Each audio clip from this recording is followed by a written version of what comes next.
Prefacio a la reedición de 1933.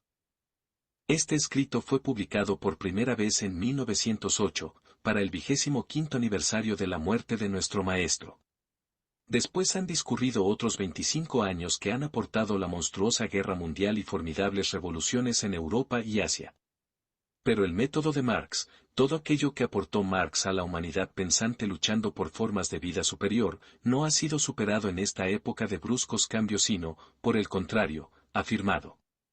En estos días, en que todo se resquebraja, en que las clases burguesas y los partidos dudan hasta de sí mismos, el marxismo nos da la única base cierta sobre la que podemos construir, y construiremos, el edificio de un Estado social mejor. Por esta razón puedo reeditar el presente escrito sin cambios, excepto en algunos datos. La obra histórica de Marx no ha perdido nada de su importancia este último cuarto de siglo.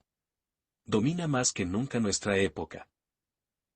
Kautsky, Viena, febrero de 1933. Introducción.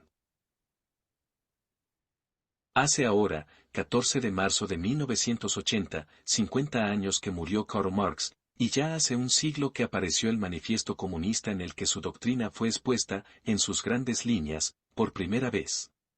Son épocas muy lejanas para nosotros que pertenecemos a un tiempo en el que la vida es tan trepidante y en el que las concepciones científicas y estéticas cambian más rápidamente que la moda. Sin embargo, Karl Marx vive todavía una intensa vida entre nosotros. Domina más que nunca el pensamiento contemporáneo, a pesar de todas las crisis de marxismo y a pesar de todas las objeciones y las refutaciones de los representantes oficiales de la ciencia burguesa. Habría sido completamente incomprensible que su influencia fuera tan extraordinaria si Marx no hubiese logrado descubrir los cimientos todavía ignorados de la sociedad capitalista. Tras tales descubrimientos, no quedan más conocimientos sociológicos de importancia primordial a adquirir que sean tales que superen a Marx, y ello durante tanto tiempo como se mantenga la forma actual de la sociedad. Se puede decir también que, durante todo este periodo, su método será más fructuoso que cualquier otro. La poderosa y durable influencia de Marx sobre el pensamiento moderno habría sido aún más incomprensible si no hubiese sabido superar con el pensamiento el modo de producción capitalista. Reveló las tendencias que llevaban a una forma superior de sociedad y cuyos objetivos, aunque muy alejados, se acercan continuamente deviniendo cada vez más tangibles en el curso de la evolución. A medida que se constatan estos hechos se comprende mejor la grandeza del hombre que los profetizó. La fusión tan rara de profundidad científica con la audacia revolucionaria los hace vivir con tanta más intensidad medio siglo después de su muerte como cuando estaba entre los vivos. Si queremos definir el carácter de la contribución histórica de este hombre prodigioso, puede que lo mejor sea decir que es una síntesis de dominios diferentes y a menudo contradictorios. Encontramos ahí, ante todo, la síntesis de las ciencias naturales y de las ciencias psicológicas, la síntesis del pensamiento inglés, francés y alemán, la del movimiento obrero y del socialismo y, por fin, la de la teoría y la práctica. Es por ello que consiguió no solamente conocer estos dominios del saber con una universalidad sin parangón, sino que, también, logró poseer esos conocimientos de una manera magistral que le hizo posible nutrir la formidable contribución histórica que marcó con su sello los últimos lustros del siglo XIX y los 2 primeros del XX. La síntesis de las ciencias naturales y de las ciencias psicológicas. La producción teórica de Karl Marx es la base de toda su actividad. Debemos, pues, considerarla en primer lugar. Pero precisamente su vulgarización presenta dificultades particulares. Confiamos en que nos sea posible superarlas aunque estemos obligados a limitarnos. En cualquier caso, los puntos que trataremos serán fácilmente comprensibles. El lector no tendrá, pues, que descorazonarse en la lectura de las primeras páginas, las siguientes serán más fáciles. Las ciencias están repartidas en 2 grandes dominios, el de las ciencias naturales, que buscan definir las leyes de los movimientos de los cuerpos inanimados y animados, y el de las ciencias psicológicas o ciencias del espíritu, dichas, en suma, impropiamente así, porque el espíritu, en la medida en que aparece como manifestación de un cuerpo particular, es un dominio de las ciencias naturales. La psicología, es decir, la ciencia del alma, utiliza los métodos de las ciencias naturales y nunca nadie ha pensado en emplear las ciencias psicológicas en la curación de enfermedades mentales. Las ciencias naturales tienen un incontestable derecho sobre este dominio. Lo que se llaman las ciencias psicológicas son en realidad ciencias sociales, tratan de las relaciones del hombre con sus semejantes. Solo las actividades y manifestaciones psicológicas del hombre que se tienen en cuenta son objeto propio de las ciencias psicológicas. Entre estas se puede, de nuevo, distinguir dos grupos, unas estudian la sociedad humana como tal y se basan en observaciones numéricas. A este grupo pertenecen la economía política, dicha de otra forma la ciencia de las leyes de la sociedad económica bajo el régimen de producción material, la etnología, es decir, el estudio de las condiciones sociales de los diferentes pueblos, por fin, la prehistoria, o la ciencia de las condiciones sociales del periodo del que no se nos han transmitido documentos escritos. El otro grupo de las ciencias psicológicas comprende aquellas que hasta el presente se ocupan sobre todo del individuo y que tratan de su lugar y actividad en la sociedad, la historia, el derecho, la ética o moral. El segundo grupo de las ciencias psicológicas es extremadamente antiguo y ha ejercido todo el tiempo la más gran influencia sobre el pensamiento humano. El primer grupo, por el contrario, en la época de la formación de Marx, era reciente, solo después llegó a los métodos científicos. Era dominio de los especialistas y no tenía todavía influencia sobre las ideas generales, cuando éstas estaban impregnadas de las ciencias naturales y psicológicas del segundo grupo. Entre estas dos últimas categorías de ciencias había un abismo, que revelaba las concepciones generales opuestas engendradas por cada una de ellas. Las ciencias naturales habían permitido descubrir en la naturaleza tanto relaciones necesarias y conformes a leyes, o en otros términos se había constatado a menudo que las mismas causas engendraban los mismos efectos, que estaban penetradas por la hipótesis de una conformidad causal general en la naturaleza y que había desterrado completamente la idea de fuerzas misteriosas actuando de manera arbitraria. El hombre moderno ya no intenta influenciar a su favor tales potencias mediante plegarias y sacrificios, sino que, por el contrario, tiende a conocer las relaciones causales en la naturaleza a fin de concluir de que tiene necesidad para su supervivencia o su placer. En el caso de las ciencias psicológicas es completamente diferente. Estas estaban todavía dominadas por la idea de la libertad de la voluntad humana, voluntad que no dependía pues de ninguna necesidad causal.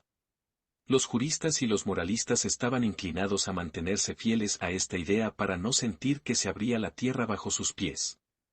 Si el hombre es producto de las circunstancias, y su acción y voluntad lo es de causas que no dependen de su buen parecer, en que se convierte entonces el pecado y el castigo, el bien y el mal, la sentencia jurídica y el juicio moral. Esto no era, cierto, más que un móvil, un considerando y no un argumento de la razón práctica. Esta estaba nutrida sobre todo por la ciencia histórica que, en realidad, no se basaba más que en el conjunto de documentos escritos de las épocas anteriores en las que los hechos de individuos aislados, especialmente de los soberanos, estaban consignados a menudo por ellos mismos. Parecía imposible encontrar una necesidad causal cualquiera en estos hechos aislados. Espíritus formados en la escuela de las ciencias naturales intentaron en vano encontrar tal necesidad. Se rebelaron ciertamente contra esta concepción, que la conformidad general a las leyes de la naturaleza no era válida en lo que concernía a la acción del hombre. La experiencia les aportaba suficientes materiales para probar que el espíritu no era una excepción en la naturaleza, y que a las mismas causas el espíritu respondía siempre con los mismos efectos. Sin embargo, si se llegó a establecer incontestablemente la relación causal para los actos psicológicos simples que el hombre tiene en común con los animales, para sus actos complicados, para las ideas sociales y los ideales, los naturalistas no pudieron descubrirlo. Sin duda pudieron afirmar que el espíritu humano formaba parte de la naturaleza y que estaba regido por leyes necesarias, pero no lograron probarlo para todos los dominios de una manera suficiente. Su monismo materialista se mantenía incompleto y no pudo tener razón sobre el idealismo y el dualismo.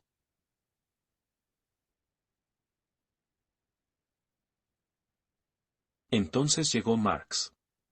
Vio que la historia es el resultado de las luchas de clases, vio también que, en la historia, las ideas por las que actuaban los hombres, sus éxitos y fracasos son el resultado de las luchas de clases. Pero vio más aún. Las oposiciones y las luchas de clases ya habían sido constatadas antes de él en la historia, pero aparecían sobre todo como la obra de necedad y la maldad, por una parte, de sentimientos elevados y del progreso de las ideas, por la otra. Marx fue el primero en descubrir su relación necesaria con las relaciones económicas, cuyas leyes pueden conocerse, como demostró claramente. Pero las mismas relaciones económicas descansan, a su vez y en última instancia, en el carácter y grado de dominación del hombre sobre la naturaleza, que resulta del conocimiento de las leyes de ésta. Por distinta que pueda parecer la sociedad del resto de la naturaleza, aquí como allí, encontramos la evolución dialéctica, es decir, el movimiento causado por una lucha de oposiciones que surgen espontáneamente y continuamente del mismo medio. La evolución social fue también situada en el marco de la evolución natural, el espíritu humano, incluso en sus manifestaciones más elevadas y más complicadas, en sus manifestaciones sociales, estaba explicado como parte de una porción de la naturaleza. La conformidad causal de su actividad quedó demostrada en todos los dominios y la última base del idealismo y del dualismo filosófico destruida. De esta manera, Marx no solo transformó completamente la ciencia histórica sino que, también, superó el abismo entre las ciencias naturales y las ciencias psicológicas. Al mismo tiempo, fundó la unidad del saber humano y, por ello mismo, hizo superflua la filosofía en la medida en que buscaba reemplazar, precisamente, esta unidad. La filosofía, en efecto, no era una sabiduría situada por encima de las ciencias y que no se deducía de ellas, constituía una cierta unidad de pensamiento sobre la evolución del mundo. La concepción de la historia de Marx representa un formidable progreso científico. El pensamiento y el conocimiento humanos habrían tenido que extraer abundantemente de ella, pero, cosa singular, la ciencia burguesa se desvió completamente y solo en oposición a esta última, en tanto que ciencia particular, pudo afirmarse la nueva concepción científica. Se han burlado de la oposición entre la ciencia burguesa y la ciencia proletaria. Como si pudiese haber una química o matemáticas burguesas y una química o matemáticas proletarias. Pero los burlones prueban únicamente que no saben de qué se trata. El descubrimiento de la concepción materialista de la historia suponía dos condiciones previas. En primer lugar, un desarrollo suficiente de la ciencia y, en segundo lugar, un punto de vista revolucionario. La conformidad con las leyes de la evolución histórica no podía ser descubierta más que cuando las nuevas ciencias psicológicas, de las que hemos hablado más arriba, la economía política, la etnología y la prehistoria, hubiesen alcanzado cierto nivel. Únicamente estas ciencias, cuya esencia excluía en primer lugar al individuo y que desde el principio se basaban en observaciones numéricas, permitían encontrar leyes fundamentales de la evolución social y estudiar las corrientes que llevaban a los individuos y, en primer lugar, a aquellos que solo admitían la forma tradicional de escribir la historia. Estas nuevas ciencias psicológicas no se desarrollaron más que con el modo de producción capitalista y con la circulación económica mundial que depende de él. Solo cuando el capital devino preponderante pudieron tener resultado, pero, por el mismo hecho, la burguesía había dejado de ser una clase revolucionaria. Sin embargo, únicamente semejante clase podía aceptar la doctrina de la lucha de clases. Una clase que quiere el poder, debe querer la lucha que lleva adelante para ello, y comprende fácilmente su necesidad. Por el contrario, una clase en el poder considerará semejante lucha como inoportuna y se alejará de toda doctrina que demuestre su necesidad. Esta clase se alzará mucho más contra la doctrina de la lucha de clases cuanto más esta doctrina de evolución social proponga como conclusión fatal de la lucha de clases contemporánea la aniquilación de los actuales dueños. La teoría según la cual los hombres son el producto de las relaciones sociales, en un punto tal que los miembros de una sociedad de una forma determinada se distinguen de los hombres vivos en sociedades de otras formas, no es ya aceptable para una sociedad conservadora, porque el cambio de sociedad aparecería como el único medio de cambiar a los hombres. Durante el tiempo en que la burguesía fue revolucionaria predicó la concepción según la cual los hombres eran producto de la sociedad. Pero desgraciadamente entonces las ciencias que debían permitir el estudio de las fuerzas motrices de la evolución histórica no habían progresado todavía suficientemente. Los materialistas franceses del siglo XVIII no conocían la lucha de clases y no prestaban atención al progreso técnico. Así, si bien sabían que, para cambiar a los hombres, había que cambiar a la sociedad, no veían de dónde provenían las fuerzas necesarias a este efecto. Las veían sobre todo en la fuerza todopoderosa de individuos extraordinarios y, ante todo, de educadores. El materialismo burgués no pudo ir más lejos. Desde que la burguesía devino conservadora, la idea que los inconvenientes propios a nuestro tiempo se debían a las relaciones sociales, que debían, en consecuencia, ser cambiadas, se le hizo rápidamente insoportable. En la medida en que la burguesía se inspira en los métodos de las ciencias naturales, ahora intenta probar que los hombres son naturalmente lo que son, que deben ser tales y que querer cambiar la sociedad no significa otra cosa más que querer perturbar el orden natural. Se debe estar exclusivamente formado según la disciplina de las ciencias naturales y mantenerse insensible a las relaciones sociales de nuestro tiempo, para afirmar la perpetuación necesaria de estas últimas. La mayor parte de la burguesía ya no tiene ánimo, trata de consolarse cuestionando el materialismo y reconociendo el libre arbitrio. No es la sociedad la que hace a los hombres, afirman, sino que, por el contrario, los hombres hacen a la sociedad según su voluntad. La sociedad es imperfecta porque los hombres lo son. Debemos mejorar la sociedad no mediante transformaciones sociales sino desarrollando a los individuos, insuflándoles una moralidad superior. Los mejores hombres producirán una sociedad mejor. La ética y el reconocimiento del libre arbitrio han devenido las doctrinas favoritas de la burguesía actual. Estas doctrinas deben revelar la buena voluntad de la burguesía, remediar los defectos sociales, no empujar a un cambio social cualquier sino, por el contrario, oponerse a él. Los conocimientos que pueden adquirirse sobre la base de la unidad científica fundada por Marx son inaccesibles a quienes se mantienen en el plano de la sociedad burguesa. Solo quien toma una posición crítica frente a la sociedad burguesa o, dicho de otra forma, únicamente quien se coloca en el terreno del proletariado, puede llegar a la comprensión de estos conocimientos. En esta medida se puede distinguir la ciencia proletaria de la ciencia burguesa. Naturalmente, la oposición entre la ciencia proletaria y la ciencia burguesa se expresa más intensamente en las ciencias psicológicas, mientras que la oposición entre la ciencia feudal o católica y la ciencia burguesa se muestra de la manera más impactante en las ciencias naturales. Pero el pensamiento humano tiende siempre hacia la unidad. Los diferentes dominios científicos se influencian siempre recíprocamente, y por esta razón nuestras concepciones sociales actúan sobre nuestra concepción general del mundo. Así, la oposición entre la ciencia burguesa y la ciencia proletaria se impone finalmente también en las ciencias naturales. Se puede observar ya esta influencia en la filosofía griega. Un ejemplo entre otros, que se encuentra en estrecha relación con nuestro estudio, se revela en la ciencia moderna. Ya he indicado más adelante que la burguesía, mientras fue revolucionaria, admitía también que la evolución natural se cumplía catastróficamente. Desde que se hizo conservadora, ya no pudo escuchar hablar de catástrofes en la naturaleza. La evolución se cumplía ahora, según la burguesía, de una manera más lenta y exclusivamente por vía de cambios imperceptibles. Las catástrofes le parecen anormales, monstruosas y, además, únicamente propias para trastornar la evolución natural. Y a pesar de la teoría darwinista de la lucha por la existencia, la ciencia burguesa se esforzó en identificar la evolución con un movimiento completamente pacífico. Para Marx, por el contrario, la lucha de clases solo era una forma de la ley general de la evolución de la naturaleza, que no tenía un carácter pacífico. La evolución es para él, como lo hemos señalado ya, dialéctica, es decir, el producto de una lucha de elementos opuestos que surgen necesariamente. Todo conflicto de esos elementos irreconciliables debe, finalmente, conducir al aplastamiento de uno de los dos protagonistas y, en consecuencia, a una catástrofe.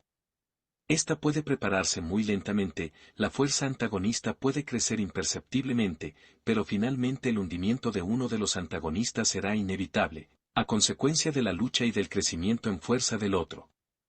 Todos los días, a cada paso que damos, encontramos pequeñas catástrofes tanto en la naturaleza como en la sociedad. Cada muerte es una catástrofe. Todo ser y toda cosa deben sucumbir ante la preponderancia de un antagonista. Esto no es solo cierto para las plantas y los animales, sino también para sociedades enteras, para imperios y para cuerpos celestes. Para estos últimos, también la marcha del proceso general de la evolución prepara en ciertos momentos catástrofes por un crecimiento gradual de las contradicciones. Ningún movimiento, ninguna evolución sin catástrofes de vez en cuando. Representan un estadio necesario de la evolución que es imposible sin revoluciones intermitentes. Esta concepción supera a la concepción burguesa revolucionaria que admitía que la evolución se cumplía únicamente mediante catástrofes, tanto más a la concepción burguesa conservadora que ve en la catástrofe una perturbación, una desaceleración y no un pasaje necesario de una evolución a menudo lenta e imperceptible a otra. En la crítica del conocimiento encontramos otra oposición entre la ciencia burguesa y la ciencia proletaria o, si se prefiere, conservadora y revolucionaria. Una clase revolucionaria, que se siente con la talla para conquistar la sociedad, está también inclinada a no admitir límites a sus conquistas científicas y a considerarse capaz de resolver todos los problemas de su tiempo. Una clase conservadora, por el contrario, teme instintivamente a todo progreso no solamente en el dominio político y social sino, también, en el terreno científico, porque siente que toda ciencia profunda no puede ya serle de gran utilidad sino que, por el contrario, puede perjudicarle infinitamente. Está inclinada a renegar de su confianza en la ciencia.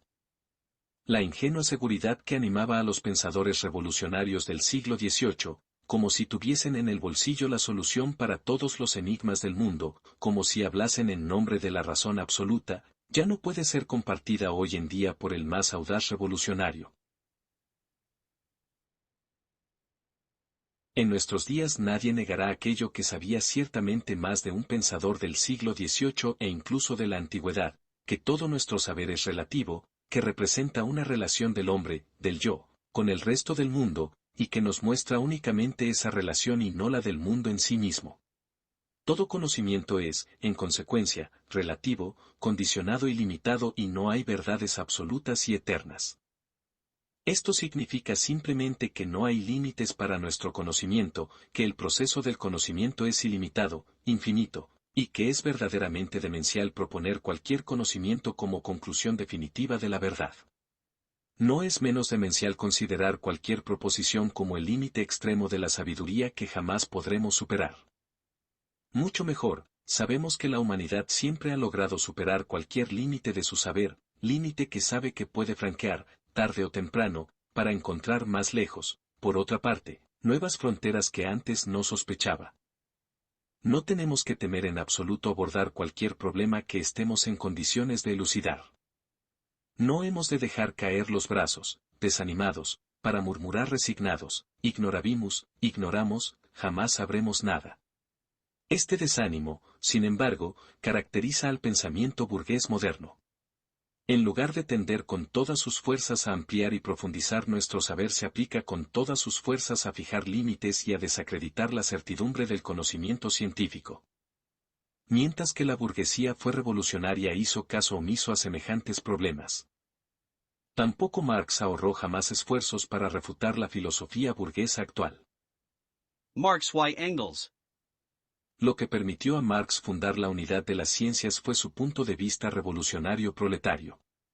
Pero cuando hablamos de Marx nunca debemos olvidar que esta obra fue cumplida al mismo tiempo por Federico Engels, un pensador de valor igual y que, sin la estrecha colaboración de estos dos hombres, la nueva concepción materialista de la historia, y la nueva concepción histórica o dialéctica del mundo, no habría podido presentarse ni una sola vez de una manera tan general y acabada a la vez. Engels llegó a esta concepción por una vía diferente a la de Marx. Marx era el hijo de un hombre de leyes y se dedicó en principio a la carrera judicial, después, más tarde, a la carrera universitaria. Estudió el derecho, la filosofía y la historia y no se volcó en los estudios económicos hasta que sintió amargamente que le hacían falta. En París estudió economía, la historia de la revolución y el socialismo, y el gran pensador Saint-Simon parece haber tenido sobre él una enorme influencia. Estos estudios lo llevaron a la idea que no son ni la ley ni el Estado los que hacen a la sociedad, sino que, por el contrario, es la sociedad nacida de procesos económicos la que hace la ley y al Estado según sus necesidades. Engels, por el contrario, era el hijo de un industrial. Recibió los primeros fundamentos de su saber no en el gimnasio sino en la escuela media en la que aprendió a pensar según los métodos de las ciencias naturales.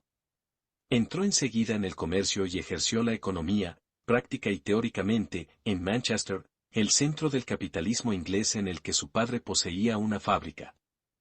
Proveniente de Alemania, donde se había familiarizado con la filosofía hegeliana, supo profundizar la ciencia económica que encontró a su llegada a Inglaterra. Llamó su atención sobre todo la historia económica. La lucha de clase proletaria no estaba tan desarrollada, hacia los años 40 del siglo XIX, en ninguna parte, ni su ligazón con la evolución capitalista era tan evidente, como en Inglaterra. Así Engels llegó al mismo tiempo que Marx, pero por otro camino, al umbral de la misma concepción materialista de la historia. Si uno llegó por el camino de las antiguas ciencias psicológicas, es decir, el derecho, la ética, la historia económica, la etnología y por las ciencias naturales, se reencontraron en la revolución, en el socialismo. Lo que les aproximó inmediatamente, cuando entablaron relaciones personales en 1844 en París, fue la concordancia de sus ideas. La identidad de las ideas dejó muy pronto sitio a una comunión completa y a una colaboración en la que es imposible decir aquello que aportó cada uno. Ciertamente Marx era el más eminente de los dos y nadie lo reconoció con menos envidia, e incluso más alegremente, que el mismo Engels.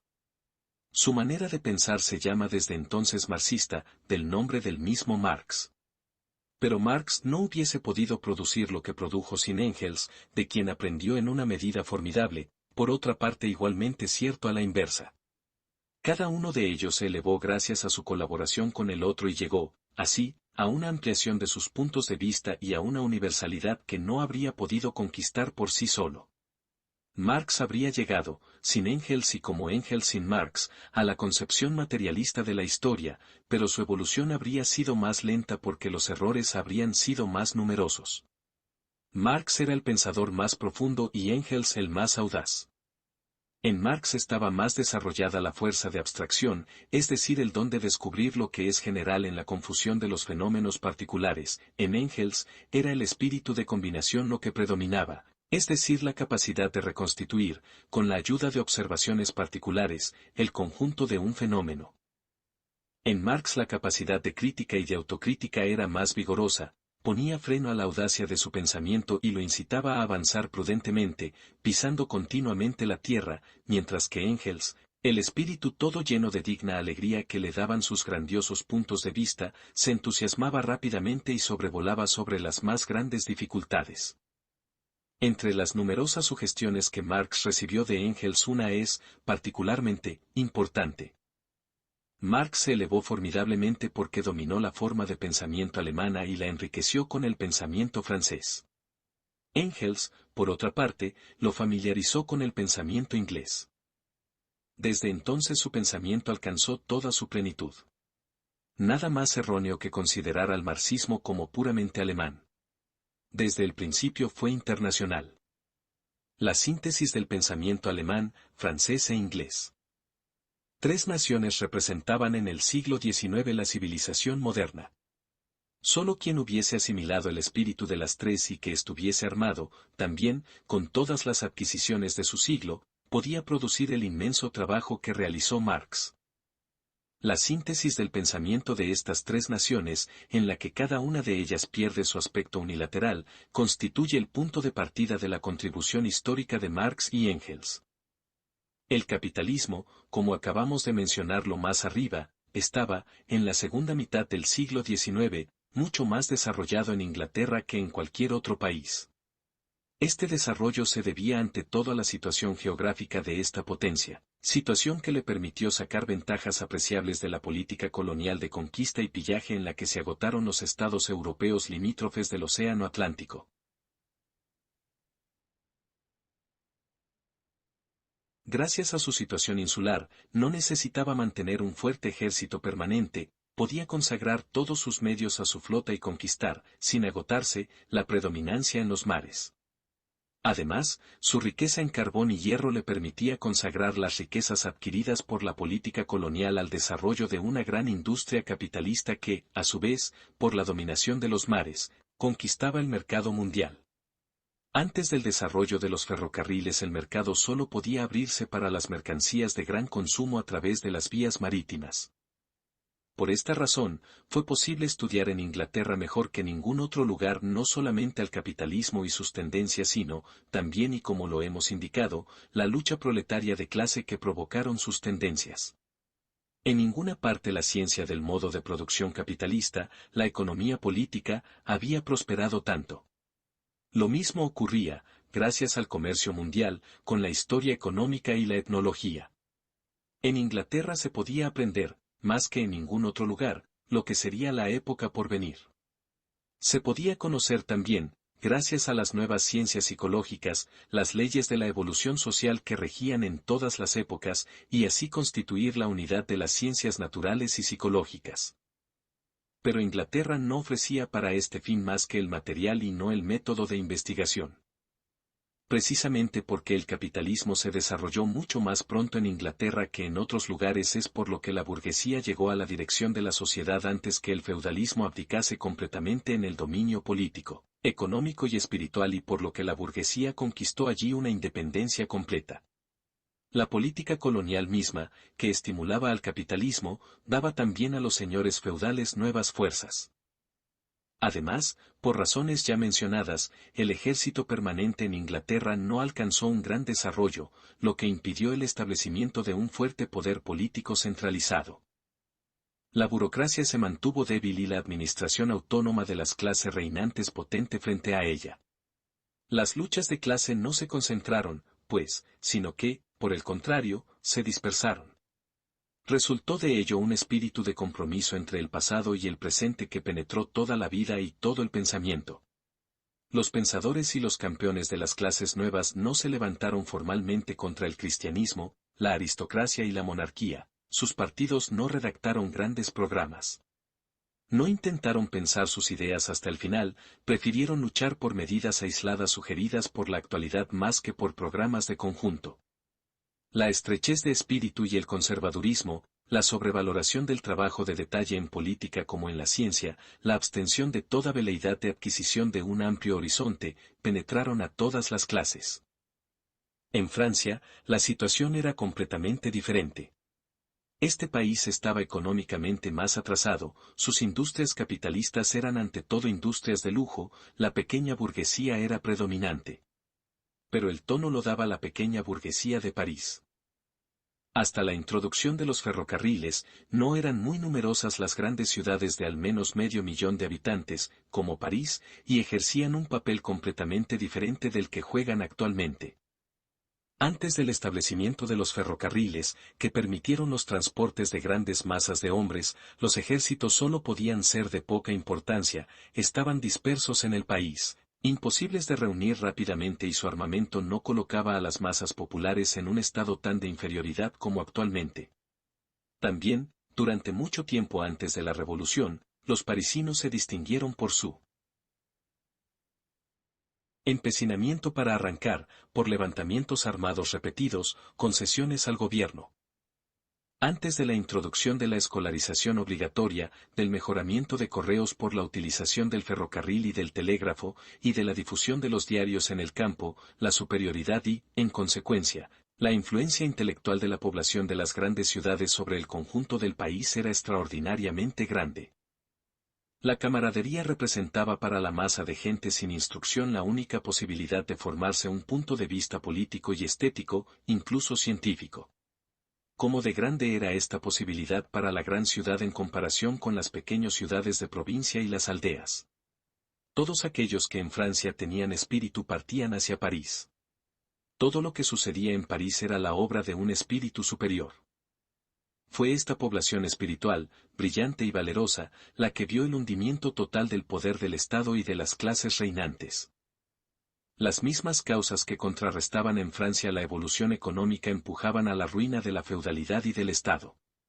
En primer lugar, la política colonial costó a este último un sacrificio formidable, rompiendo su potencia militar y financiera y provocando la ruina de numerosos campesinos y más aún de aristócratas. El Estado, la nobleza y la Iglesia, que habían caído en bancarrota, política, moral y, salvo la Iglesia, financieramente, supieron, sin embargo, ejercer hasta el extremo su opresión, gracias a la abolición de las organizaciones populares y al poder del gobierno. Este último disponía, en efecto, del ejército permanente y de otra administración importante que había centralizado entre sus manos. Esta situación entrañó finalmente esta catástrofe colosal que conocemos bajo el nombre de Gran Revolución Francesa. Durante este periodo, los pequeños burgueses y los proletarios de París dominaron Francia e hicieron frente a Europa. Precedentemente, la oposición aguda y siempre creciente de las necesidades de la masa del pueblo conducido por la burguesía liberal y las necesidades de los nobles y del clero protegidos por los poderes del Estado, ya llevó a la crítica más radical de las ideas anteriores. Se declaró la guerra a toda la autoridad tradicional. El materialismo y el ateísmo, simples caprichos de una nobleza venida a menos en Inglaterra y rápidamente desaparecidas del resto tras la victoria de la burguesía, representaban por el contrario en Francia el modo de pensar de los reformadores más audaces y de las clases nuevas.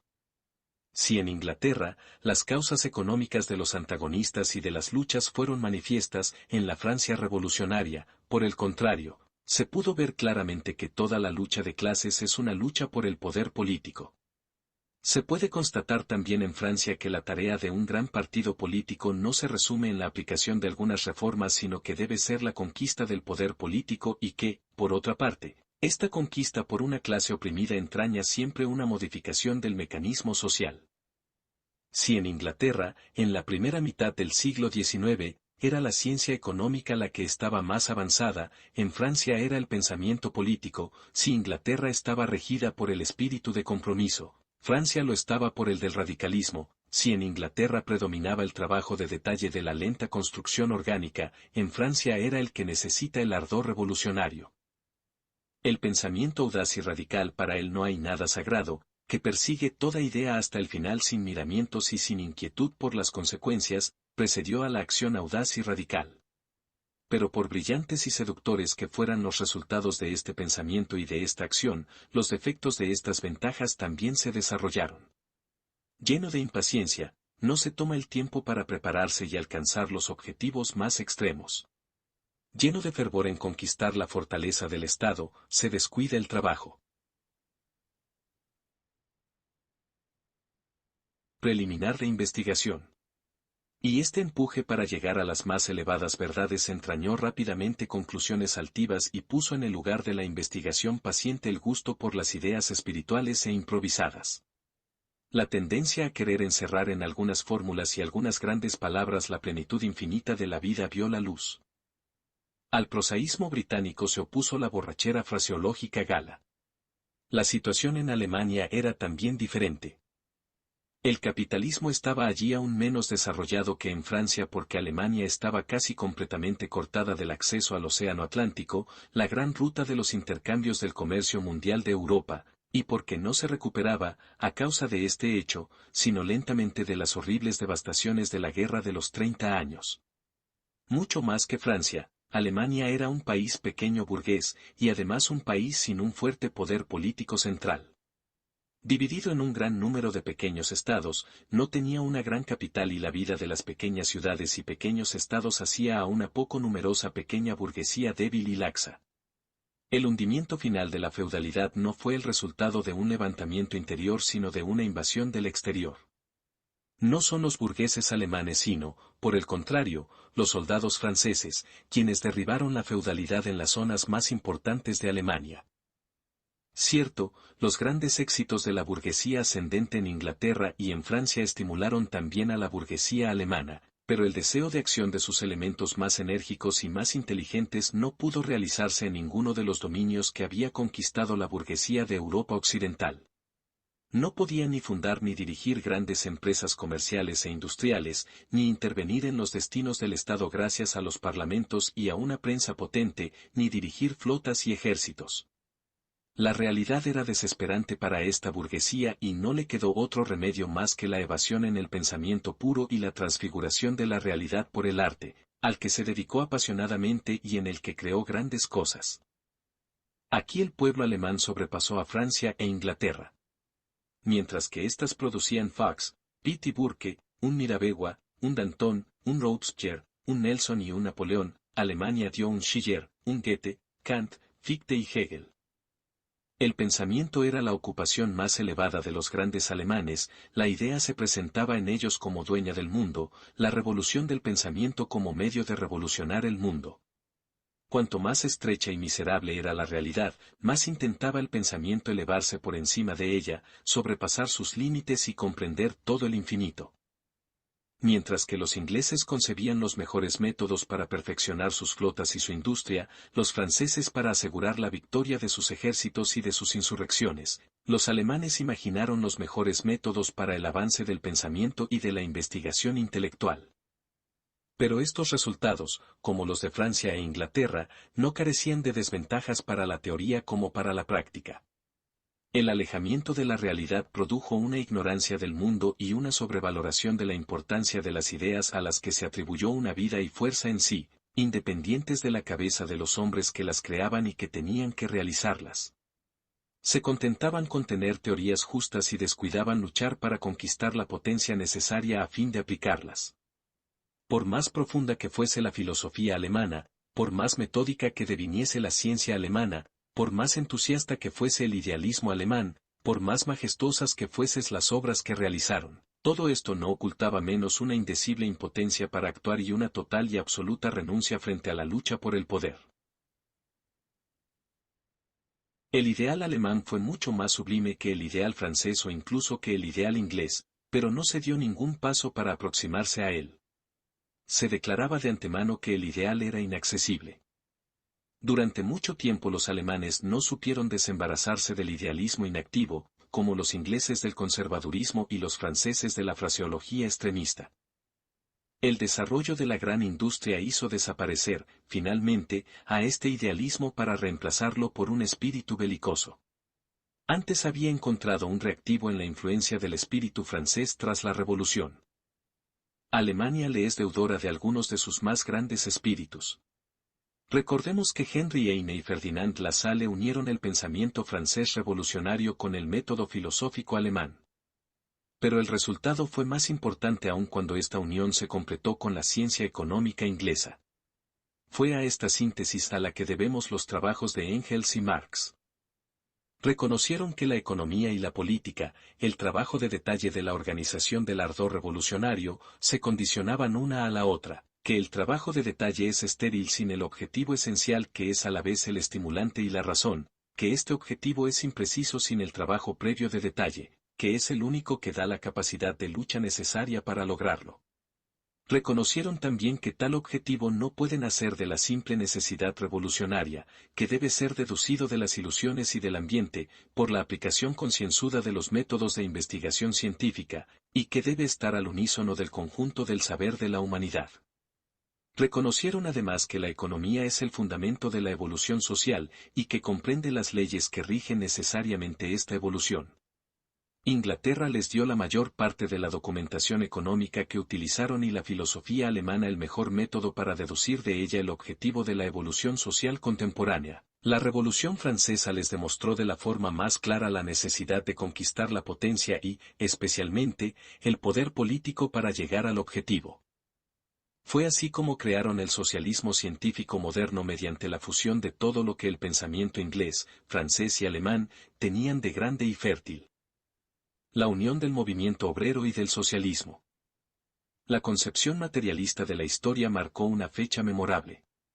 Con ella comienza una nueva era de la ciencia a pesar de todas las protestas de los sabios burgueses. Marca una fecha no solamente en la lucha por la evolución social sino en la política en el mejor sentido de la palabra. Realiza, en efecto, la unión del movimiento obrero y del socialismo, creando así las condiciones más favorables para la lucha de clase proletaria. El movimiento obrero y el socialismo no son en absoluto idénticos por naturaleza. El movimiento obrero surge, necesariamente, en oposición al capitalismo industrial, en todos los lugares en los que éste aparece, expropiando a las masas trabajadoras y avasallándolas, al mismo tiempo que las reúne y une a pesar de él en las grandes empresas y en las ciudades industriales. La forma originaria del movimiento obrero es puramente económica, la lucha por los salarios y el tiempo de trabajo que, en principio, se expresa en explosiones de desespero y en motines sin preparación para pasar después, rápidamente, a formas superiores de las organizaciones sindicales. Además, la lucha política aparece rápidamente. La misma burguesía, en su lucha contra la feudalidad, tiene necesidad de la ayuda proletaria a la que llama en socorro. Así los trabajadores aprenden pronto a apreciar la importancia de la libertad y del poder político para sus propios objetivos. Notablemente, el sufragio universal será muy pronto en Francia e Inglaterra el objeto de una aspiración política de los proletarios y los llevará, ya en los años 30 y en Inglaterra, a la formación de un partido proletario, el de los cartistas. El socialismo nació más pronto aún. Ciertamente que fue, como el movimiento obrero, producto del capitalismo, los dos proceden de la necesidad de actuar contra la miseria a la que la explotación capitalista condena a las clases trabajadoras. Cuando la defensa del proletariado se organiza en todos lugares por sí misma en el movimiento obrero, allí donde una importante población obrera se reúne, el socialismo supone un conocimiento profundo de la sociedad moderna. Todo socialismo reposa en la idea que en la sociedad burguesa no es posible acabar con la miseria que proviene del capitalismo. Esta miseria proviene, en efecto, de la propiedad privada de los medios de producción y no puede desaparecer más que con ella. En esto, los diferentes sistemas socialistas están de acuerdo, solo difieren en la vía que cada uno de ellos quiere seguir para llegar a la supresión de la propiedad privada y en las concepciones que cada uno tiene de la nueva propiedad social que debe reemplazarla. Por muy ingenuas que puedan ser a veces las esperanzas y los proyectos de los socialistas, las concepciones sobre las que se basan implicaban una ciencia social, que todavía era completamente inaccesible al proletariado en las primeras décadas del siglo XIX. Cierto que sólo podía llegar a las concepciones socialistas un hombre que hubiese considerado a la sociedad burguesa desde el punto de vista del proletariado. Aún era necesario que ese hombre poseyese los métodos científicos que, en aquella época más que ahora, solo eran accesibles a los medios burgueses. El movimiento obrero procede natural y evidentemente de la producción capitalista en todos los lugares en los que ésta alcanza un determinado nivel. El socialismo, en consecuencia, tiene en su evolución como premisas no solamente el capitalismo sino, también, a un concurso de circunstancias que se presentan raramente. El socialismo apareció en primer lugar en los medios burgueses. En Inglaterra, el socialismo, muy recientemente aún, era propagado sobre todo por elementos burgueses. Este hecho aparece como una contradicción con la teoría marxista de la lucha de clases, pero ello no es cierto más que si la clase burguesa es identificada con el socialismo, o más que si Marx hubiese declarado imposible que individuos no proletarios por razones particulares pudiesen adoptar el punto de vista del proletariado. Marx afirmó siempre que la única fuerza capaz de hacer triunfar el socialismo es la clase obrera. Con otras palabras, el proletariado no puede liberarse más que por sus propias fuerzas, lo que no quiere decir en absoluto que únicamente proletarios puedan mostrar el camino del socialismo. No es ya necesario probar hoy en día que el socialismo no es nada si no lo lleva adelante un potente movimiento obrero. Lo contrario también aparece tan claro, es decir que el movimiento obrero solo puede desarrollar todas sus fuerzas si comprende el socialismo y lo ha adoptado. El socialismo no es el producto de una ética independiente del tiempo, del espacio y de diferencias de clase. No es otra cosa, esencialmente, más que la ciencia de la sociedad, ciencia que parte del punto de vista del proletariado. La ciencia no sirve solamente para satisfacer la necesidad de saber, conocer lo desconocido y misterioso, sino que también tiene un objetivo económico, ahorrar fuerzas. Le permite al hombre reencontrarse más fácilmente entre las cosas de la realidad, evitar cualquier gasto inútil de fuerzas y, así y en todo momento, obtener el máximo rendimiento posible. En su origen, la ciencia sirve directa y conscientemente a los objetivos de economía de fuerzas. Cuanto más se desarrolla y se aleja de su punto de partida, más intermediarios hay entre su actividad de investigación y el efecto práctico, pero su conexión no puede así ser suprimida aunque sí velada. El socialismo, la ciencia proletaria de la sociedad, sirve también para hacer posible la aplicación racional de las fuerzas del proletariado. Ha triunfado en ello tanto mejor cuanto más perfecto es el mismo y más profundo conocimiento de la realidad que implica. La teoría socialista no es en absoluto un juego ocioso de sabios de despacho sino, por el contrario, un asunto muy práctico para el proletariado en lucha. Su principal arma es el reagrupamiento de la masa en pujantes organizaciones, autónomas y libres de toda influencia burguesa. No se puede llegar a este resultado sin una teoría socialista, que también sirve para discernir el interés proletario común en las diversas capas proletarias y separar a éstas del mundo burgués. Un movimiento obrero espontáneo y desprovisto de cualquier teoría alzándose desde las clases trabajadoras contra el capitalismo en crecimiento es incapaz de cumplir este trabajo. Consideremos, por ejemplo, los sindicatos. Son uniones profesionales que buscan defender los intereses inmediatos de sus miembros. Pero, como de divergentes son los intereses de cada una de las profesiones tomadas por separado, gentes de mar y carboneros, chóferes y tipógrafos.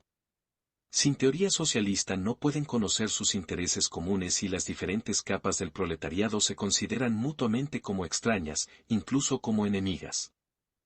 Como el sindicato no representa más que los intereses inmediatos de sus miembros, no se encuentra directamente en relación con el conjunto del mundo burgués sino en principio con los capitalistas de su profesión solamente. Existe, al lado de estos capitalistas, toda una serie de elementos burgueses que extraen directa o indirectamente sus recursos de la explotación de proletarios y por ello están interesados en el mantenimiento del orden social burgués. Se opondrán a cualquier intento de poner fin a la explotación de los proletarios, pero no tienen en absoluto interés en que precisamente las relaciones de trabajo de una u otra profesión sean particularmente desfavorables. Le puede ser perfectamente indiferente a un gran propietario terrateniente, a un banquero, a un propietario de diarios o a un abogado, desde el momento en que no poseen títulos, que la fábrica de tejidos de Manchester gane 2 o 2 chelines y medio por día o que trabaje 10 o 12 horas por día. Estos elementos burgueses pueden muy bien tener interés en hacer ciertas concesiones a los sindicatos para obtener de ellos, a cambio, servicios de orden político. Puede ocurrir así que sindicatos, no guiados por la teoría socialista, se dediquen a servicios de causas en absoluto proletarias. Pero peores cosas son posibles y podrán ocurrir. Todas las capas proletarias no son capaces de elevarse al nivel de la organización sindical.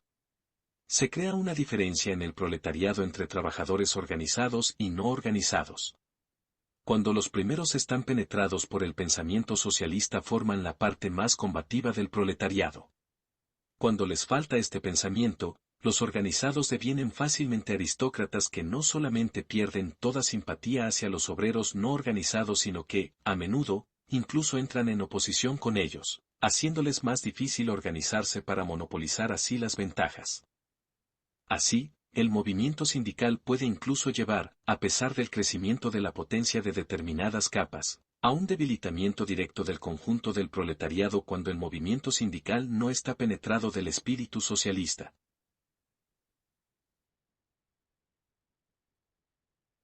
La organización política del proletariado tampoco puede ejercer toda su fuerza sin este espíritu. Esto está demostrado claramente por el primer partido obrero, el cartismo, fundado en 1835 en Inglaterra.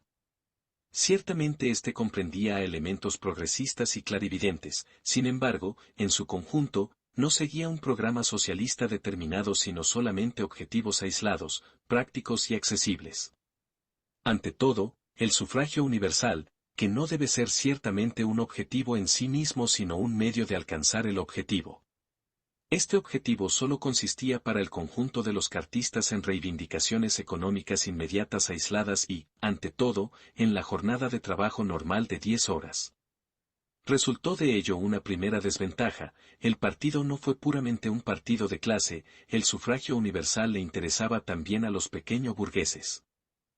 Debe parecerle ventajoso a más de uno que la pequeña burguesía en tanto que tal se sume al Partido Obrero. Por ello, este será más numerosos, pero no más fuerte. El proletariado tiene sus propios intereses y sus propios métodos de combate que se distinguen de los de todas las otras clases. Restringe su acción por la unión con los otros y no puede, por eso mismo, ejercer toda su fuerza. Cierto que los pequeños burgueses y campesinos son bien recibidos entre nosotros, socialistas, cuando quieren unirse a nosotros, pero solamente cuando se colocan sobre una base proletaria y se consideran como proletarios. Nuestro programa socialista está ahí para garantizar que únicamente tales elementos de la pequeña burguesía y del pequeño campesinado acuden a nosotros. Parecido programa les faltaba a los cartistas y así numerosos elementos pequeño burgueses se unieron a su lucha por el derecho electoral, elementos que poseían también poca comprensión e inclinación hacia los métodos de lucha y los intereses proletarios. Como consecuencia fatal tuvieron lugar vivas luchas internas en el mismo cartismo, luchas que lo debilitaron mucho. La derrota de la Revolución de 1848 puso enseguida fin por una década a todo movimiento obrero político. Cuando el proletariado europeo se agitó de nuevo, la lucha por el sufragio universal retomó entre la clase obrera inglesa. No se podía esperar a una resurrección del cartismo. Pero entonces la burguesía inglesa dio un golpe maestro. Dividió al proletariado inglés, concedió el derecho de voto a los trabajadores organizados, lo separó del resto del proletariado y previno por ello la resurrección del cartismo. Como éste no poseía programa de conjunto que superase la reivindicación del derecho de voto, desde el momento en que se dio respuesta a esta reivindicación de tal manera que la parte combativa de la clase obrera quedase satisfecha, la base del cartismo había desaparecido. Solo a fines del siglo, y siguiendo de muy lejos a los trabajadores del continente europeo, fundaron los ingleses un nuevo partido obrero autónomo. Pero durante mucho tiempo no entendieron la significación práctica del socialismo para el desarrollo completo de la fuerza del proletariado y rechazaron aceptar para su partido un programa porque éste no podía ser más que un programa socialista. Esperaron a que la lógica de los hechos les obligase. Actualmente y bajo todas las relaciones, las condiciones de la unión tan necesaria del movimiento obrero y del socialismo están cumplidas. Faltaban en los primeros lustros del siglo XIX. Los trabajadores fueron abatidos en esta época por el primer asalto del capitalismo. En cuanto a estudiar de una manera profunda los problemas sociales, les faltaban los medios. Los socialistas burgueses, por esta razón, solo vieron de la miseria que el capitalismo extendía un solo aspecto, la opresión, y no el otro que excitante que aguijoneaba al proletariado hacia la ascensión revolucionaria. Creían que no había más.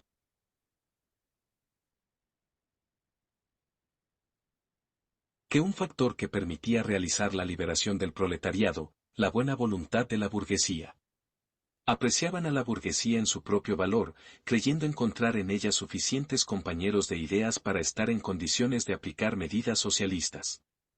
Su propaganda socialista encontró al comienzo, por otra parte, mucho eco entre los filántropos burgueses. Los burgueses no son, en efecto, en general inhumanos, la miseria los emociona y, desde el momento en que no sacan beneficio, quisieran suprimirla voluntariamente. Tan sensibles como son hacia el proletariado sufriente son de duros frente al proletariado militante. Sienten que éste rompe la base de sus medios de existencia. El proletariado que mendiga goza de su simpatía, el que reivindica los coloca en un salvaje estado de hostilidad.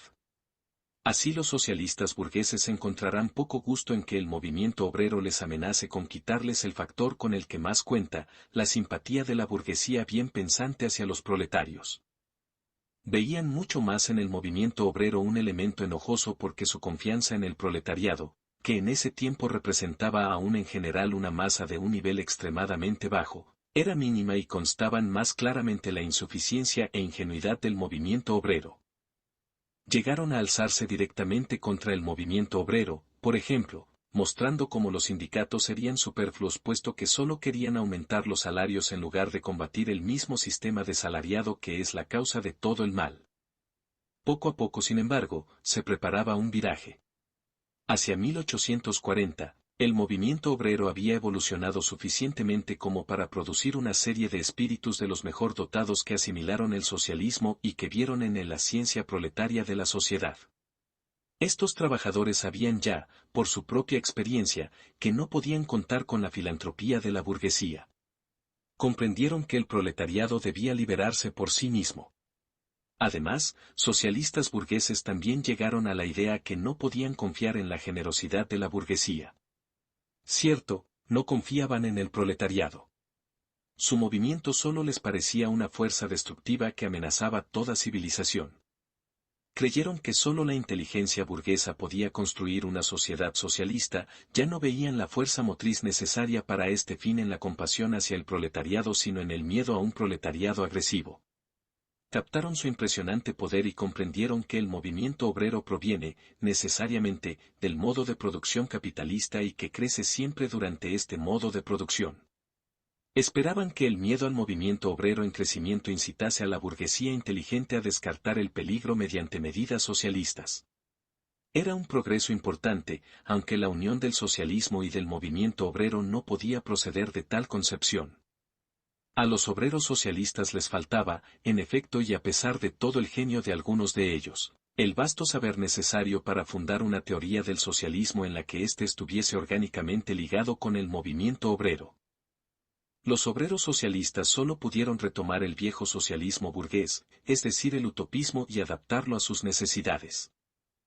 Aquellos que fueron lo más lejos en este sentido fueron determinados socialistas proletarios que procedían del cartismo o de la Revolución Francesa. Estos últimos especialmente adquirieron una gran importancia para la historia del socialismo. La Gran Revolución había extraído claramente la significación que puede tener para la liberación de una clase la conquista del poder del Estado. En esta revolución, gracias a circunstancias particulares, una potente organización política, el Club de los Jacobinos, llegó a dominar París y, a través de ella, a toda Francia, mediante la acción terrorista de pequeños burgueses mezclados, en una fuerte proporción, con elementos proletarios. E incluso durante la revolución. Babeuf había sacado ya las consecuencias de esta en un sentido puramente proletario y buscado, mediante una conjura, conquistar el poder de Estado para una organización comunista. El recuerdo de estos acontecimientos no se había borrado entre los obreros franceses. La conquista del poder, por los socialistas proletarios, constituía rápidamente el medio por el cual querían ganar el poder necesario para la realización del socialismo. Pero considerando la debilidad e inmadurez del proletariado, no podían concebir otro camino para conquistar el poder más que el putsch de determinado número de conjurados que debían liberar la revolución. Entre los representantes de estas ideas, Blanqui es el más conocido. En Alemania, Weitling representa concepciones semejantes. Otros socialistas procedieron también de la Revolución Francesa. Pero el putsch, o la tentativa revolucionaria, les parecía un medio poco apropiado para derrocar la dominación del capital. Como la tendencia mencionada más arriba, esta contaba poco con la potencia del movimiento obrero. Salió de apuros descuidando ver hasta qué punto la pequeña burguesía reposa en la misma base de propiedad privada de los medios de producción que el capital y creía que los proletarios podrían ajustar cuentas con los capitalistas sin oposición de la pequeña burguesía, o del pueblo, e incluso con su ayuda. Solo se necesitaba la República y el sufragio universal para obligar al Estado a tomar medidas socialistas. Esta concepción de muchos republicanos, de entre los cuales el más remarcable fue Louis Blanc, encontró en Alemania una contrapartida en la concepción monarquista de la realeza social, que mantenían algunos profesores y otros ideólogos como Rodbertus. Este socialismo de Estado monarquista solo fue una moda, algunas veces demagógica. Jamás adquirió una significación práctica seria. No ocurre lo mismo con las tendencias representadas por Blanqui y Louis Blanc. Dominaron París durante las jornadas de la Revolución de febrero de 1848. Estas tendencias encontraron en la persona de Proudhon un potente crítico. Proudhon dudaba tanto del proletariado como del Estado y de la Revolución. Admitía bien que el proletariado debe liberarse a sí mismo, pero también vio que, si la clase obrera quería luchar por su liberación, tenía que entablar el combate para conquistar el poder, porque incluso la simple lucha económica depende del Estado. Como Proudhon no creía que la conquista del poder tuviese posibilidad de éxito, aconsejaba al proletariado abstenerse en sus esfuerzos de emancipación de toda lucha e intentar solo los medios de organización pacífica, como por ejemplo los bancos de intercambio, las cajas de seguros y otras instituciones. Para los sindicatos, tenía también tan poca compresión como para la política.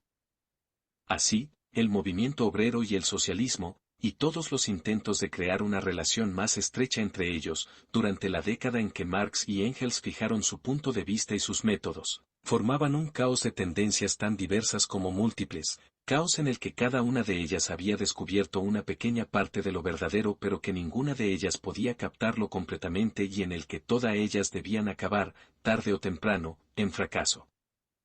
Lo que no ocurrió con estas tendencias triunfó en el materialismo histórico, el cual, además de su gran significación para la ciencia, adquirió una no menor importancia social. Tenía que facilitar tanto la revolución de una como de la otra. Marx y Engels, igual que los socialistas de su tiempo, constataron que el movimiento obrero parecía insuficiente cuando se le opone al socialismo y se le pregunta, ¿cuál es el medio más apropiado? El movimiento obrero, sindicato, lucha por el derecho de voto, etc., o el socialismo, para procurarle al proletariado medios seguros de existencia y la supresión de toda explotación. Pero también constataron que esta pregunta estaba, de hecho, mal planteada. Socialismo, medios seguros de existencia del proletariado y supresión de toda explotación, son idénticos. La cuestión es simplemente esta: ¿cómo puede llegar al socialismo el proletariado? Y aquí la doctrina de la lucha de clases responde, por el movimiento obrero. Cierto, este no está en condiciones de procurarle inmediatamente al proletariado una existencia segura y la supresión de toda explotación, pero no es solamente el medio indispensable para impedir la caída en la miseria de los proletarios aislados, sino, también, para procurarle al conjunto de la clase de trabajadores una fuerza cada vez más grande, una fuerza intelectual, económica y política que crece continuamente, incluso si, al mismo tiempo, la explotación del proletariado aumenta. No se debe apreciar al movimiento obrero según su importancia en la limitación de la explotación, sino, por el contrario, de acuerdo con su importancia desde el punto de vista del crecimiento del poder del proletariado. La fuerza que puede y debe tomar posesión del Estado bajo la forma de la República Democrática e introducir el socialismo nace de la lucha de clases, que puede durar decenas de años incluso, generaciones, y no de la conjura de Blanqui, ni del socialismo de Estado de Louis Blanqui de Rothbertus, ni de las organizaciones pacíficas de Proudhon.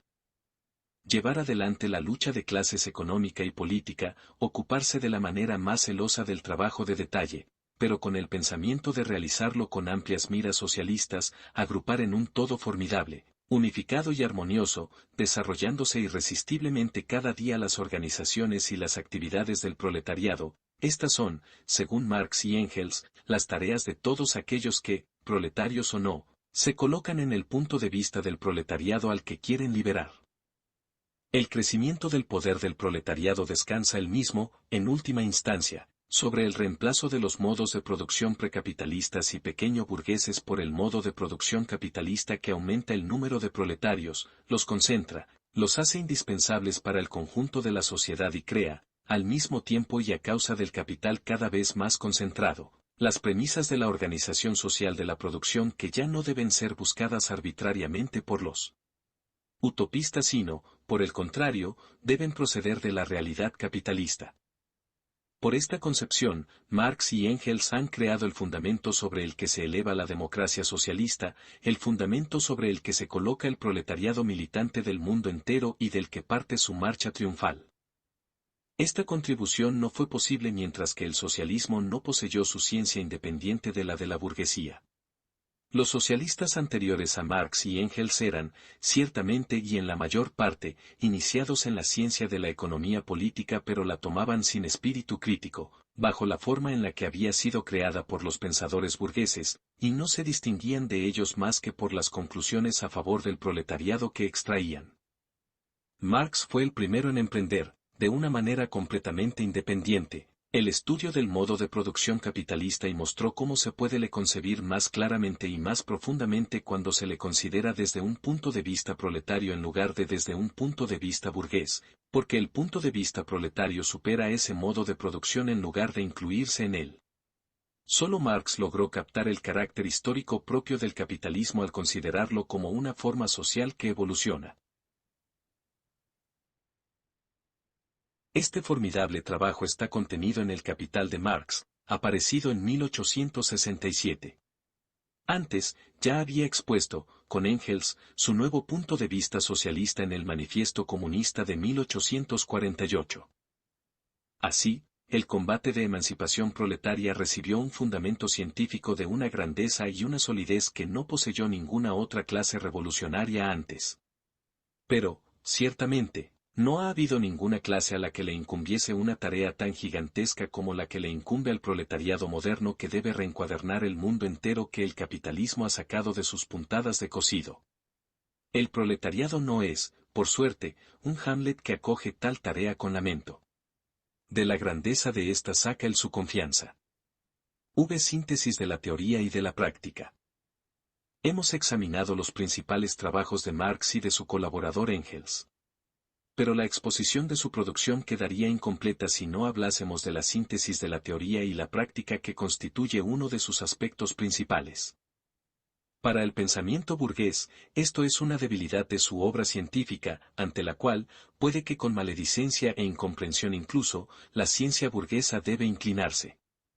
Si se hubiese tratado solo de esos teóricos y sabios de laboratorio que se hubiesen contentado con exponer su teoría en un lenguaje incomprensible para el común de los mortales en inaccesibles infolios, esto hubiera tenido un pase. Pero el hecho que su ciencia nace de la lucha y debe, a su vez, servir a la lucha contra el orden establecido, esto ha tenido que borrar su imparcialidad y quitarle su honestidad. Esta miserable forma de considerar las cosas no permite ver en un luchador más que a un abogado, a quien su ciencia no sirve para nada más que para nutrirlo de argumentos contra la parte adversa. Nadie tiene más necesidad de la verdad que el luchador comprometido en una terrible lucha, con la perspectiva de no resistir a no ser que conozca claramente su situación y medios de acción. Los jueces que interpretan las leyes del Estado pueden ser inducidos a error por las estratagemas de un abogadillo hábil. No ocurre lo mismo con la necesidad de las leyes naturales que se pueden conocer pero no embaucar o corromper. El luchador que se encuentra en esta situación sacará fuerzas, en el ardor de la lucha, de un deseo más grande de entera verdad. Y también el deseo no de conservar para sí la verdad adquirida sino de comunicarla a sus compañeros de lucha. Así, Engels escribía entre 1845 y 1848, época en la que él y Marx alcanzaban sus nuevos resultados científicos, que no tenían en absoluto intención de murmurar estos resultados en grandes libros exclusivamente reservados al mundo sabio. Por el contrario, se pusieron inmediatamente en contacto con organizaciones proletarias para hacer en ellas propaganda de sus concepciones y de la táctica que les corresponde. Triunfaron así en ganar para sus principios a la Internacional Unión de los Comunistas, una de las más importantes entre las asociaciones proletarias revolucionarias de la época, principios que encontraron su expresión pocas semanas antes de la Revolución de febrero de 1848 en el Manifiesto Comunista que debía servir de hilo conductor al movimiento proletario de todos los países. La revolución llamó a Marx y Engels, cuando estaban en Bruselas, primero a París y, enseguida, a Alemania donde consagraron cierto tiempo a la práctica revolucionaria. La caída de la revolución les obligó, muy a su pesar, a partir de 1850, a consagrarse enteramente a la teoría. Pero cuando, a comienzos de los años 1860, el movimiento obrero se recuperó con rapidez, Marx se volcó inmediatamente, Engels se vio impedido, en principio, por razones personales, con todas sus fuerzas en el trabajo práctico en el seno del movimiento.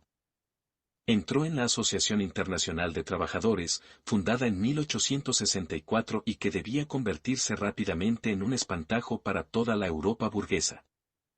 El ridículo espíritu policíaco con el que incluso la democracia burguesa sospechaba de todo movimiento proletario, presentaba a la Internacional como una monstruosa sociedad de conspiración que se había fijado como única tarea la organización de disturbios y tentativas revolucionarias. En realidad perseguía abiertamente sus objetivos, la concentración de todas las fuerzas proletarias en una actividad común, pero propia, liberar de toda política o pensamiento burgués, en vistas a la expropiación por el proletariado del capital y la conquista de todos los instrumentos políticos y económicos de las clases poseedoras. El paso más importante y más decisivo en esta vía es la conquista del poder político, pero la emancipación económica de las clases trabajadoras es el objetivo final al que debe subordinarse todo movimiento político como simple medio. Como medio más apropiado para el crecimiento del poder proletario, Marx considera la organización. La clase obrera posee un elemento de triunfo, dice en el manifiesto inaugural, el número. Pero el número no pesa en la balanza si no está unido por la asociación y guiado por el saber, y conduce a un objetivo preciso en la cita de Kautsky en la versión francesa, NDE 1. Sin objetivo, no hay organización. Únicamente el objetivo común puede unir a los diferentes individuos en una organización común. Por otra parte, la diversidad de los objetivos es una causa de división, al igual que la comunidad de objetivo lleva a la unión. Precisamente a causa de la importancia de la organización para el proletariado, todo depende del género de objetivo que se asigna. Este objetivo reviste la mayor significación práctica. Nada menos práctico que esta forma de ver las cosas y que parece de un gran realismo político, el movimiento lo es todo, el objetivo nada. ¿Es que la organización no es entonces nada y el movimiento desorganizado lo es todo? Ya antes de Marx los socialistas le asignaron objetivos al proletariado. Pero estos provocaron el sectarismo y dividieron a los proletarios porque cada uno de esos socialistas ponía el acento sobre la manera especial que él había encontrado para resolver el problema social. Tantas soluciones, tantas sectas. Marx no dio una solución particular. Se opuso a todas las exigencias de ser positivas y de exponer en detalle las medidas a tomar, por las cuales se emanciparía el proletariado. No propuso a la Internacional más que este objetivo general de la organización, objetivo que todo proletario podía adoptar, la liberación económica de su clase, y el camino que él mostraba para lograrlo era el que el instinto de clase del proletariado indicaba, la lucha de clases política y económica. La forma sindicalista de la organización fue la que Marx propagó ante todo en la Internacional, apareció como la forma de organización que podía reunir, lo más rápidamente posible, a grandes masas de una forma durable. En los sindicatos, también vio a los cuadros del Partido Obrero. Su penetración de espíritu de la lucha de clases y su comprensión de las condiciones, gracias a las cuales la expropiación de la clase. 1 Fremont, Jaque, Dir, la Primera Internacional, Tomo primero, Editorial Zero, Bilbao, 1973, página 51, todas las versiones que hemos podido consultar en castellano, francés, inglés y alemán, concuerdan con la opción saber, NDE. Capitalista y la liberación del proletariado eran posibles, no actuaron menos activamente que el desarrollo de la organización sindical misma.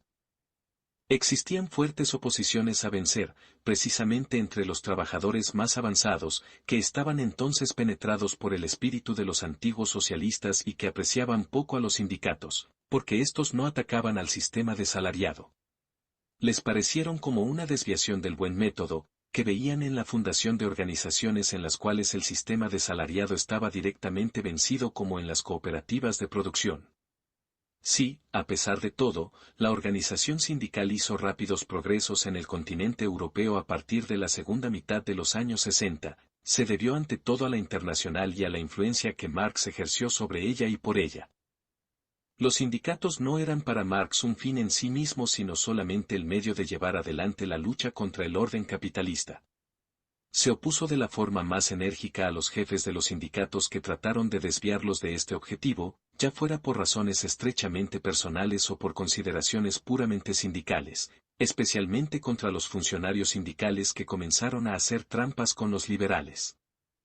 Igual de indulgente y tolerante que era Marx, en general, con las masas proletarias lo era de severo con aquellos que se presentaban como sus jefes. Esto fue cierto sobre todo respecto a los teóricos. Para Marx, en la organización proletaria era bienvenido cualquier proletario que se presentase con la honesta intención de participar en la lucha de clases, fuesen cuales fuesen las concepciones que el nuevo adherente predicase, los motivos de acción teóricos que le llevasen a ella o los argumentos que emplease, que fuese ateo o cristiano, proboniano, blanquista, beitlingiano o lasallano, que comprendiese la teoría del valor o que la tuviese por superflua. Naturalmente no le era indiferente relacionarse con obreros con las concepciones claras o llenas de confusión. Consideraba como un deber importante clarificarlos, pero hubiese considerado un error rechazar a trabajadores porque pensasen de una forma confusa y descartarlos así de la organización. Depositaba toda su confianza en el poder de las contradicciones de clase y en la lógica de la lucha de clases que debía llevar a cada proletario en la buena vía desde el momento en que se había adherido a una organización que servía para una verdadera lucha de clase proletaria. Pero se comportaba de una manera diferente de cara a las gentes que acudieron al proletariado como profesores y que expandían concepciones propias para dificultar la fuerza y unidad de esta lucha de clase. Frente a tales elementos no conocía la indulgencia. Se opuso a ellos con crítica despiadada, aunque sus intenciones fueran las mejores, su actividad le parecía en cualquier caso reprensible, incluso cuando daba resultados y no repercutía en un despilfarro de fuerzas. Gracias a ello, Marx siempre fue uno de los hombres más odio no solamente de la burguesía que temía en él al enemigo más peligroso sino, también, de todos los sectarios, inventores, confucionistas cultivados y otros elementos parecidos en el campo socialista que se levantaban más apasionadamente contra su intolerancia, su autoritarismo, su dogmatismo y su inquisición cuanto más dolorosamente sufrían su crítica. Con sus concepciones, nosotros, marxistas, hemos retomado también esta posición y estamos orgullosos de ello. No es aquel que se siente el más débil quien se queja de la intolerancia de una crítica puramente ideológica. Nadie ha sido más ferozmente criticado que Marx. Pero hasta ahora no ha sucedido nunca que un marxista cante una endecha sobre la intolerancia de nuestros adversarios de ideas. Para ello, nuestra tarea es muy segura. Por el contrario, el desaliento, que a veces se manifiesta en las masas proletarias a consecuencia de querellas de ideas entre el marxismo y sus críticos, no nos deja indiferentes. Este desaliento expresa una necesidad completamente justificada, la de la unidad del combate de clase y del agrupamiento de todos los elementos proletarios en una gran masa distintiva, el de evitar divisiones que puedan debilitar al proletariado. Los trabajadores conocen muy bien la fuerza que extraen de su unidad, la aprecian más que la claridad teórica y maldicen de las discusiones teóricas cuando éstas amenazan llevar a la división. Y ello con razón porque la necesidad de claridad teórica produciría lo contrario de aquello que debería dar si debilitase la lucha de clases proletaria en lugar de reforzarla. Un marxista que lleve una divergencia teórica hasta la división de una organización de combate proletaria no actuará de una manera marxista, es decir en el sentido de la doctrina marxista de la lucha de clase para la cual cada paso adelante es más importante que una docena de programas. Marx y Engels han expuesto en el Manifiesto Comunista, en el capítulo titulado Proletarios y Comunistas, su concepción relativa a la posición que los marxistas debían ocupar en las organizaciones proletarias. Los comunistas eran, más o menos, aquellos a quienes hoy en día llamamos marxistas. En ese capítulo se puede leer: ¿cuál es la posición de los comunistas con respecto a los proletarios en general? Los comunistas forman un partido aparte, opuesto a los otros partidos obreros. No tienen intereses algunos que no sean los intereses del conjunto del proletariado. No proclaman principios especiales a los que quisieran amoldar el movimiento proletario. Los comunistas solo se distinguen de los demás partidos proletarios en que, por una parte, en las diferentes luchas nacionales de los proletarios, destacan y hacen valer los intereses comunes a todo el proletariado, independientemente de la nacionalidad, y, por otra parte, en que, en las diferentes fases del desarrollo por que pasa la lucha entre el proletariado y la burguesía, representan siempre los intereses del movimiento en su conjunto. Prácticamente, los comunistas son, pues, el sector más resuelto de los partidos obreros de todos los países, el sector que siempre impulsa adelante a los demás, teóricamente, tienen sobre el resto del proletariado la ventaja de su clara visión de las condiciones, de la marcha y de los resultados generales del movimiento proletario. El objetivo inmediato de los comunistas es el mismo que el de todos los demás partidos proletarios: constitución de los proletarios en clase, derrocamiento de la dominación burguesa, conquista del poder político por el proletariado. Las tesis teóricas de los comunistas no se basan en modo alguno en ideas y principios inventados o descubiertos por tal o cual reformador del mundo. No son sino la expresión de conjunto de las condiciones reales de una lucha de clases existente, de un movimiento histórico que se está desarrollando ante nuestros ojos. 2. Desde que hace 85 años, en 1933, que fue escrito esto, ha cambiado más de una situación, de forma que estas frases no pueden ser aplicadas al pie. 2. Marx y Engels, Manifiesto Comunista, en obras escogidas en 2 tomos, Editorial Ayuso, Madrid, 1975, tomo 1, páginas 31 y 32, NDE. De la letra. En 1848 todavía no existían grandes partidos obreros unitarios con programas generales socialistas y, al lado de la teoría marxista, se encontraban otras muy extendidas. Hoy en día solo existe, entre el proletariado militante unido en partidos de masas, una única teoría socialista viviente, la teoría marxista. Todos los miembros de los partidos obreros no son marxistas, y aún menos tienen una sólida formación marxista. Pero entre ellos, aquellos que no admiten la teoría marxista no tienen teoría propia. O bien cuestionan la utilidad de cualquier teoría o programa o bien remueven trocitos del pensamiento premarxista. Lo que es suficiente para los objetivos habituales de agitación popular, pero insuficiente cuando se trata de discernir en la realidad los fenómenos nuevos e inesperados. Precisamente a causa de esta flexibilidad y de esta inconsistencia en esta posición no se puede hacer con ella un edificio que desafíe todas las tempestades. Hoy en día el marxismo no debe dirigirse ya contra otras concepciones socialistas. Sus críticos ya no le oponen otras ideas sino que emiten solamente dudas sobre la necesidad de una teoría en general, o al menos de una teoría consecuente. Ya no se le oponen en el movimiento obrero más que expresiones tales como dogmatismo, ortodoxia y otros y no más nuevos sistemas. Para nosotros, marxistas, esta solo es una razón más para no querer encerrar al movimiento obrero en una secta marxista particular que se separase de las otras capas del proletariado militante. Al igual que Marx, nosotros consideramos como tarea nuestra unir al conjunto del proletariado en un organismo de lucha. En el interior de este organismo, siempre será nuestro objetivo seguir siendo la parte más activa y más avanzada que tenga sobre el resto del proletariado la ventaja de una inteligencia neta de las condiciones, de la marcha y de los fines generales del movimiento proletario, es decir que nosotros nos esforzamos en suministrar el máximo, en la acción práctica y en el estudio teórico, de lo que sea posible suministrar bajo circunstancias determinadas. No queremos tener una situación especial en la organización general del proletariado agrupado en partido de clase más que por la superioridad de nuestro trabajo, que nos asegure la superioridad de nuestro punto de vista marxista. El proletariado, por otra parte, en todas partes en que no está penetrado por el marxismo está obligado por la fuerza de las cosas a tomar el camino del mismo. Es muy raro que un marxista, o un grupo marxista, hayan llamado a la escisión por divergencias teóricas. Cuando ha habido divisiones siempre han sido divisiones por razones prácticas y no teóricas, siempre han sido divergencias tácticas o de organización las que han llevado a ello, y la teoría solo ha sido el chivo expiatorio cargado con todos los pecados cometidos en la ocasión. Marx no solamente mostró teóricamente la vía por la que el proletariado debe alcanzar más rápidamente su alto objetivo, también ha sido prácticamente un avanzado en esta vía. Por su actividad en la Internacional devino un guía para toda nuestra actividad práctica.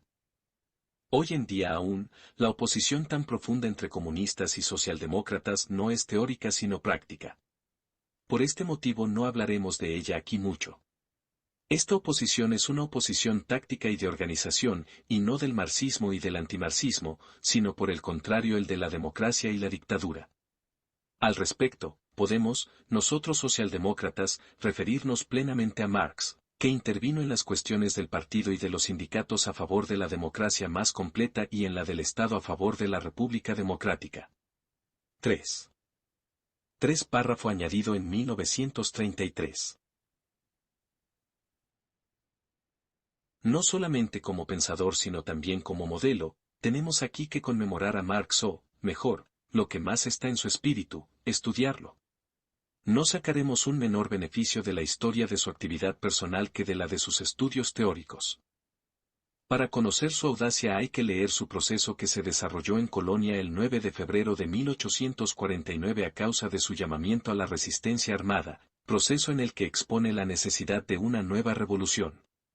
El vigilante cuidado que mostraba hacia sus compañeros, en los que pensaba siempre antes que pensar en él, cuando él mismo vivía en la más gran miseria, especialmente tras el hundimiento de la Revolución de 1848, como tras la caída de la Comuna de París en 1871, es testimonio de su bondad y abnegación. Toda su vida fue una cadena sin interrupción de pruebas, a las que solo un hombre en el que la perseverancia y la energía superaban con mucho la medida común pudo resistir. Desde el principio de su actividad en la Rheinische Zeitung, en 1842, fue expulsado de país en país, hasta el momento en que la revolución de 1848 le hizo esperar la victoria. A causa de la derrota de la revolución se vio de nuevo lanzado en la miseria política y personal, miseria que parecía mucho más sin esperanza a causa que en el exilio fue boicoteado, por una parte, por la democracia burguesa y, por la otra, por los mismos comunistas que le combatían porque no era, según ellos, suficientemente revolucionario y porque un gran número de sus partidarios estaban encarcelados para numerosos años en las fortalezas prusianas.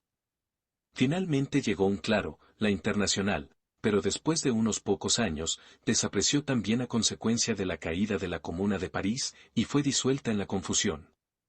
Ciertamente, la Internacional había cumplido su tarea de la manera más brillante, pero precisamente a causa de ello los movimientos revolucionarios de los diferentes países habían devenido autónomos. Cuanto más aumentaba, más necesidad tenía la Internacional de una forma de organización más elástica, que dejase lugar a las diferentes organizaciones nacionales.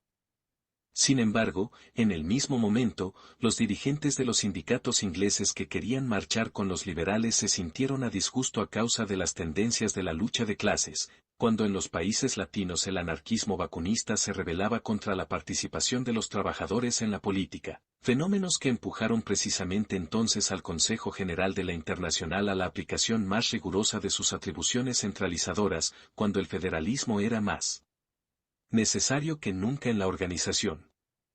La fiera nave pilotada por Marx embarrancó en este escollo. Esta fue una amarga desilusión para Marx. Cierto que entonces llegó la brillante ascensión de la socialdemocracia alemana y el refuerzo del movimiento revolucionario en Rusia. Sin embargo, la ley sobre los socialistas puso muy pronto fin a esta ascensión brillante, y el terrorismo ruso alcanzó su punto culminante en 1881. A partir de ese momento fue declinando. Así, la actividad política de Marx fue una cadena sin interrupción de fracasos y desilusiones, al igual que su actividad científica. La obra de su vida, El Capital, de la cual había esperado mucho, quedó aparentemente desapercibida y sin acción. Incluso en su propio partido, su obra fue poco comprendida hasta el comienzo de los años 80. Marx murió justo en el umbral del tiempo en que las semillas que había prodigado en los periodos más áridos debían germinar.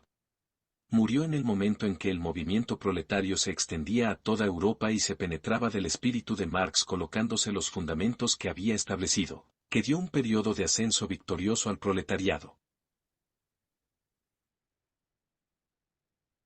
A pesar de cómo de desalentadora hubiera sido esta situación para muchos hombres, a Marx jamás le quitó su permanencia de humor ni sus convicciones.